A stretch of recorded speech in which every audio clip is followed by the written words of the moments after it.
بسم اللہ الرحمن الرحیم، السلام علیکم ورحمۃ وبرکاتہ۔ ناظرین، آج جو کچھ ہوا ہے لاہور میں، اس کے بعد سب سے زیادہ جو دکھ کی بات ہے وہ یہ ہے کہ 22 سے 23 کروڑ لوگ نیوٹرل ہو گئے ہیں۔ میں آپ کو بتاتا ہوں کہ یہ جو فوج مخالف نعرے لگے ہیں اور لگائے گئے ہیں اور لگوائے گئے ہیں، اور یہ جو تقاریر کی گئی ہیں اور کروائی گئی ہیں، اس کے پیچھے دو مختلف ممکنہ وجوہات ہو سکتی ہیں۔ میں دونوں آپ کے سامنے رکھتا ہوں، ڈاٹس نارملی میں آپ کو کنیکٹ کر کے دیتا ہوں، اس بار میں امید کرتا ہوں کہ آپ خود ڈاٹس کنیکٹ کر پائیں گے۔ ایک بجھتے ہوئے چراغ کو ضرورت ہے اپنی ریلیونس دکھانے کی۔ سب سے پہلے میں آپ کو دو کلپ سنانا چاہتا ہوں۔ یہ دو کلپ میں سے جو پہلا کلپ ہے وہ یہ بتائے گا کہ رجیم چینج سازش ہوئی تھی، اور جو سب سے بڑا مہمہ میرے دماغ میں تھا اب تک کہ چلیں باقی جماعتیں تو آپ نے ساتھ ملا لیں، فضل الرحمان کا کوئی نظریہ نہیں ہے، نون لیگ کا کوئی نظریہ نہیں ہے، پیپلز پارٹی کا کوئی نظریہ نہیں ہے، اے این پی کا بھی نظریہ ختم ہو چکا ہے، باقی بھی جماعتیں، لیکن انہوں نے محسن داوڑ اور علی وزیر کو کیسے اپنی سائیڈ پر کر لیا؟ وہ منظور پشتین، وہ علی وزیر، یہ تو ملک دشمن نہیں تھے، یہ تو غدار نہیں تھے، ان کو تو انڈیا فنڈنگ نہیں کر رہا تھا، ان کو تو این ڈی ایس فنڈنگ نہیں کر رہی تھی۔ آج اس مہمے کا جواب مل گیا ہے، right from the horses mouth ہمیں پتا چل گیا ہے کہ وہ کون تھا جو ان کو لے کر آیا اور رجیم چینج سازش کی۔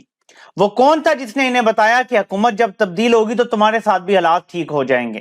یہ ذرا سنیں right from the horses mouth کہ کس طریقے سے پی ٹی ایم کو شامل کیا گیا اس سارے جتھے میں جس نے عمران خان کی حکومت گرائی۔ تو یہ ذرا سنیں آپ ویڈیو، تاکہ آپ کو پتا چلے کہ اس ملک میں ہو کیا رہا ہے اور یہ ملک چلایا کیسے جا رہا ہے۔ یہ ذرا سنیں۔ ہمیں بتایا جاتا ہے کہ اگر فلانے کی حکومت آ گئی تو آپ لوگوں کے مسائل حل ہو جائیں گے، پھر آخر میں کہتے تھے اس کو ہٹاتے ہیں، فلانے کی حکومت آ جائے گی تو آپ کے مسائل حل ہوں گے۔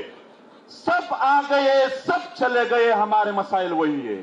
یہ آپ نے سن لیا، ہمیں کہا گیا یہ حکومت آئے گی تو تمہارے مسائل حل ہو جائیں گے، پھر کہا اسے ہٹاتے ہیں، اسے ہٹاتے ہیں تو تمہارے مسئلے حل ہو جائیں گے، لیکن سب آ کے چلے گئے، کچھ بھی نہیں ہوا۔ یہ آج کھڑا ہو کے بول رہا ہے کہ آج تک ہمارے مسئلے حل نہیں ہوئے۔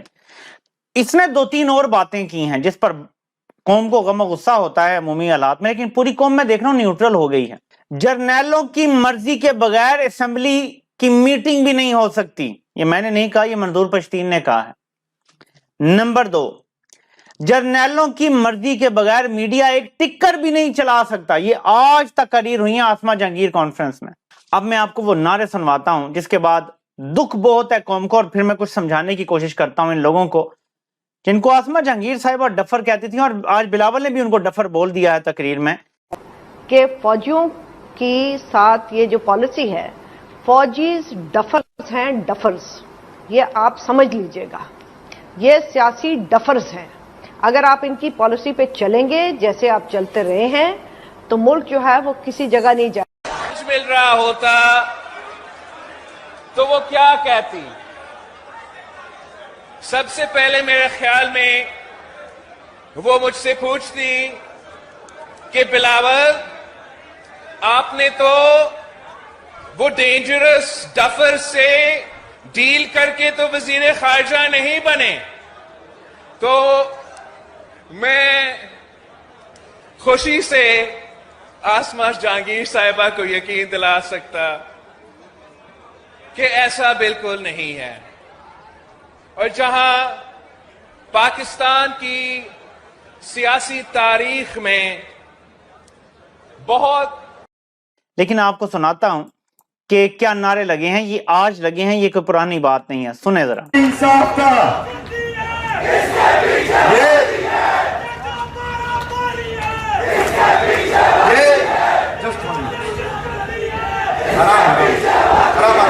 آرام میں اپنے تقریر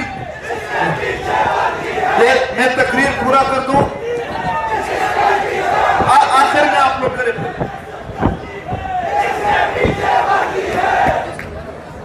دیکھو یہ ناظرین آپ نے سن لیا، یہ لاہور میں نعرے لگے ہیں۔ میں آپ کو وجہ بھی بتاتا ہوں، دو مختلف وجوہات ہیں آپ کے سامنے رکھنے کی کوشش کروں گا، ڈاٹس آپ کنیکٹ کیجئے گا۔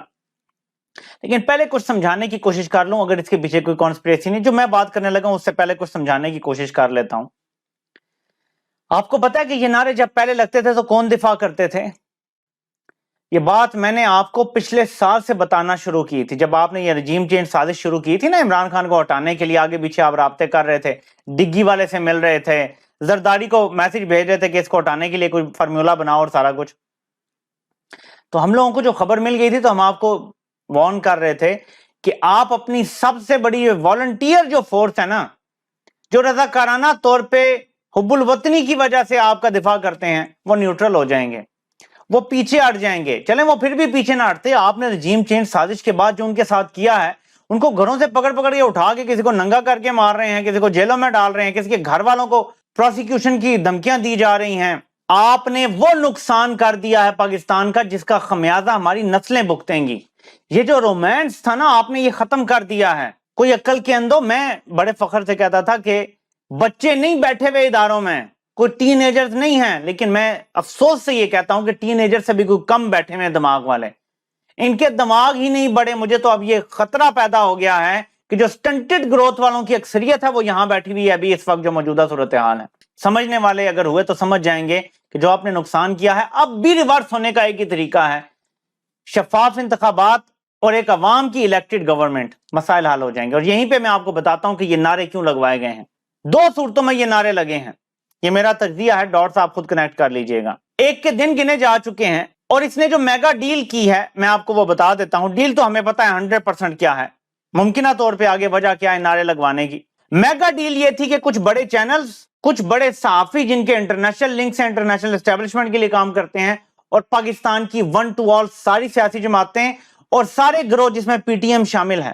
میگا ڈیل یہ تھی کہ ان میں سے کوئی بھی اب آپ کی کارستانیوں کے بارے میں بات نہیں کرے گا۔ یہ میگا ڈیل تھی۔ میڈیا خاموش، صحافی خاموش، اور پاکستان کی ساری جماعتیں خاموش رہیں گی۔ آپ نے جو کرنا ہے، جس طرح ملک پہ حکومت کرنی ہے کریں۔ کمپنی سرکار کو فری ٹکٹ مل جانا تھا سارا، یہ ڈیل ہے۔ عمران خان کی طاقت بڑھ گئی ہے، اور جو کہنے والے کہتے ہیں کہ ہمدردی موجود تھی، اور جو ہمدرد موجود تھے وہ اب کہنا شروع ہو گئے ہیں، تھوڑے ووکل ہو گئے ہیں کہ آپ نے کیا کیا ہے، عوام کدھر کھڑی ہے اور ہم کدھر کھڑے ہیں، ہم یہ کیسے افورڈ کر سکتے ہیں کہ ہم عوام کے خلاف کھڑے ہو جائیں۔ یہ واضح بڑھنا شروع ہو گئی ہیں، تو یہ نعرے لگوائے گئے ہیں دوبارہ یاد دہانی کے لیے کہ میری ڈیل کو میرے جانے کے بعد بھی آنر کرنا، یا میرا رہنا بڑا ضروری ہے ورنہ یہ ڈیل آنر نہیں ہوگی، اور دوبارہ ہماری طرف ساری توپوں کا رخ ہو جائے گا۔ ہر تنظیم کا، ہر سیاسی جماعت کا، میڈیا کا، بڑے بڑے چینل، بڑے بڑے صحافی جو اس ملک میں، صحافی تو خیر بڑے نہیں ہیں لیکن نام بڑے بن گئے ہیں، جن کے انٹرنیشنل اسٹیبلشمنٹ سے رابطے ہیں، وہ سب پھر ہماری طرف اپنی توپوں کا رخ کر دیں گے۔ سو یا میری ڈیل کو آنر کرنا یا مجھے کنٹینیو کرنے دو۔ ایک وجہ یہ ہو سکتی ہے نعرے لگوانے کی، ڈاٹس آپ خود کنیکٹ کر لیں۔ دوسری وجہ یہ ہو سکتی ہے کہ ان کو حالات نظر آ گئے ہیں، معیشت ان سے نہیں چل رہی۔ آج شاید خاقان عباسی نے اسی جگہ کھڑے ہو کے جہاں یہ منظور پشتین نے بات کی، جہاں پہ یہ نعرے لگے فوج مخالف، شاید خاقان عباسی نے وہاں کھڑے ہو کے بات کی کہ معیشت برے حالات ہیں، ملک نہیں چل سکتا، ہمیں بالکل ہی نیا کچھ سوچنا پڑے گا اس ملک کے لیے، یہ اقرار تھا۔ تو یہ لوگ سمجھ چکے ہیں، خاص طور پہ نون لیگ یہ سمجھ چکی ہے، نواز شریف یہ سمجھ چکا ہے، شہباز شریف یہ سمجھ چکا ہے کہ ہم نہیں چلا سکتے معیشت کو، بے بس ہو چکے ہیں۔ خود یہ کہہ رہے ہیں کہ پاکستان کو جو پرائیویٹ لونز ملنے ہیں وہ ختم ہو، کمرشل لون جسے کہتے ہیں، کمرشل لون ملنا بند ہو گئے، کیونکہ آپ اپنے بانڈز کی حالت دیکھ لیں کیا ہے۔ معیشت نہیں چل رہی تو انہیں یہ لگتا ہے کہ ہمیں ایک بوٹ پڑنے والا ہے، کک پڑنے والی ہے کہ ہم آپ کے سر سے دست شفقت ہٹانے والے ہیں۔ جانے والا کمزور پڑ چکا ہے اور نئے آنے والے کو اپنی عوام میں گڈ ول بڑھانی ہے۔ عوام میں ولن نہیں بننا آنے سے پہلے، یا آنے کے فوری بعد ولن نہیں بننا، تو وہ دست شفقت ہٹنے کا انہیں خطرہ ہے۔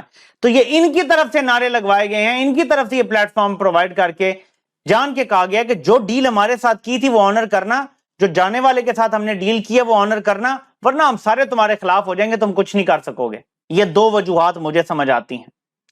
پاکستان میں کوئی چیز بھی بغیر وجہ کے نہیں ہوتی اور ان کی اجازت کے بغیر نہیں ہو سکتی۔ تو یہ تو دو وجوہات میں نے آپ کے سامنے رکھ دی، اور بھی بہت ساری وجوہات ہو سکتی ہیں لیکن یہ بظاہر سامنے نظر آتی ہیں۔ لیکن میں یہاں پہ ایڈ کر دوں، جن لوگوں تک یہ پیغام پہنچایا ہے حلق بغلول نے یا اس کی لائیوی حکومت نے، دونوں نے جو یہ کام کیا ہے، ان لوگوں سے اب میں مخاطب ہوں۔ یہ ساری جماعتیں عوام میں غیر مقبول ہو چکی ہیں، آپ دیکھ چکے ہیں۔ یہ ساری جماعتیں مل کے بھی ایک جماعت کا مقابلہ نہیں کر سکتی، ایک لیڈر کا مقابلہ نہیں کر سکتی، یہ آپ دیکھ چکے ہیں۔ عوام کی پڑھی لکھی اکثریت جو بیانیاں بناتی ہیں، عوام کی وہ اکثریت جو ڈومینیٹ کرتی ہے سوشل میڈیا کو یا میڈیا کو انفلوئنس کر سکتی ہیں، جو عوام کی ساری رائے بدل سکتی ہیں، وہ عمران خان کے ساتھ کھڑی ہیں۔ اگر آپ نے صحیح فیصلہ کیا، اگر آپ حقیقی معنوں میں نیوٹرل ہو گئے، اگر آپ نے حقیقی معنوں میں خود کو سیاست سے دور کر لیا اور ملک میں شفاف انتخابات ہوئے جس میں کسی قسم کی کوئی ہیرا پھیری نہ ہوئی، میں آپ کو یقین دلاتا ہوں کہ یہ ساری جماعتیں مل کے بھی آپ کے خلاف بیانیاں نہیں بنا سکیں گی، عوام کی اکثریت کیونکہ دوسری طرف کھڑی ہے ان کے۔ حضرت امام حسین رضی اللہ تعالیٰ عنہ کا قول ہے کہ بدی کی قوتوں کے جو تیر ہیں ان کا رخ کس طرف ہے، ان کا رخ جس طرف ہے وہ حق ہے۔ تو آپ مجھے بتائیں کہ کیا نواز شریف، زرداری، یہ فضل الرحمان، یہ سارے یہ اچھائی کی قوتیں ہیں یا بدی کی قوتیں ہیں؟ اگر آپ کو یہ اچھائی کی قوتیں لگتی ہیں پھر تو فیصلہ کرنا بڑا آسان ہے، اگر بدی کی قوتیں ہیں تو آپ کے سامنے ہے کہ ان کے تیروں کا رخ کس طرف ہے۔ کیا اس ملک میں بدی کی ساری قوتوں کا میری نظر میں جو ہے رخ ایک ہی طرف نہیں ہے، ایک ہی شخص کی طرف نہیں ہے؟ مجھے تو لگتا ہے کہ یہ تو نو برینر ہے، اس میں تو حق کی پہچان کرنا مشکل کام ہی نہیں ہے۔ تو قوم کو فیصلہ کرنا ہوگا کہ وہ کس طرف جانا چاہتے ہیں، اور جو فیصلہ ساز قوتیں ہیں ان کو بھی فیصلہ کرنا ہوگا ان چوروں کے ساتھی کے طور پہ وہ جانا چاہتے ہیں یا وہ حق کے رستے پہ کھڑے ہوئے نظر آنا چاہتے ہیں۔ حق کا رستہ اس وقت تو خیر یہ ہے کہ آپ بالکل نیوٹرل ہو جائیں، پیچھے ہٹ کے کھڑے ہو جائیں اور عوام پہ ظلم نہ کریں۔ اور آخری بات، ذرا تقریر سنیے گا حامد میر کی، یہاں سے پتا چل جائے گا۔ حامد میر نے آپ پہ قتل کا الزام لگایا ہے، آپ کو دہشت گرد کہا ہے۔ وہ جو نعرے لگ رہے تھے نا وہ حامد میر نے سٹیج سے کھڑے ہو کے بات کی ہے۔